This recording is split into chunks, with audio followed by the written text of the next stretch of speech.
మనకు కూడా రకరకాలైన అవసరతలు తీర్చడానికి లోకం ప్రయత్నం చేస్తుంది. చదువుకునేటప్పుడు చదివిస్తుంది, చదువు అయిపోయిన తర్వాత ఉద్యోగం ఇస్తుంది, ఉద్యోగం అయిపోయిన తర్వాత మళ్ళీ ఏడిస్తే పెళ్ళి అయిపోయిన తర్వాత ఏడిస్తే పిల్లలు, వీళ్ళంతా వచ్చిన తర్వాత ఏడిస్తే ఇల్లు ఏడిచిన తర్వాత కారు, ఇవన్నీ ఇచ్చిన తర్వాత చివరికి బీపీ షుగర్ అన్నీ వచ్చిన తర్వాత ఏడుస్తూ దేవుడు కావాలా?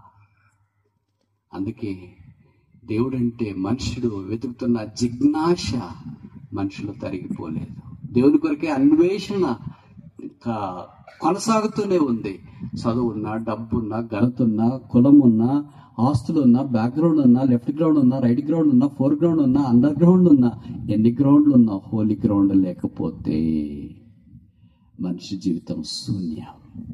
ఈ రాత్రి నీ జీవితం కూడా అలాగే ఉందేమో. ఏడుస్తున్నావు, దేవుడు ఏదో ఊటిస్తున్నాడు. ఏడుస్తున్నావు, లోకం ఏదో ఊటిస్తుంది. కానీ నీ ఏడుపు పూర్తిగా మాన్చబడాలంటే, నీ కన్నీరు పూర్తిగా తిడుగుబడాలంటే, నీ గాయాలు పూర్తిగా కట్టబడాలంటే నీ నాన్న, నీ తండ్రి కావాలా?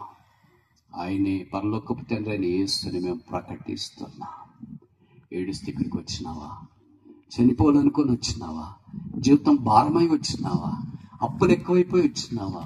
పేదరికం ఎక్కువైపోయి వచ్చినావా? నిరీక్షణకు ఆధారం లేకుండా వచ్చినావా?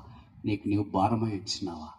ఈ రాత్రి ఆ యేసు నీ కొరకై శిలువలో దీనుడిగా వేలాడదీయబడిన వాడు నీవు కావాలని ప్రేమతో చేతులు చాపి ఆహ్వానిస్తున్నాడు. ఆ యేసు నీవు అంగీకరిస్తే పాపక్షమాపణ మారమనసు పొందుతావు.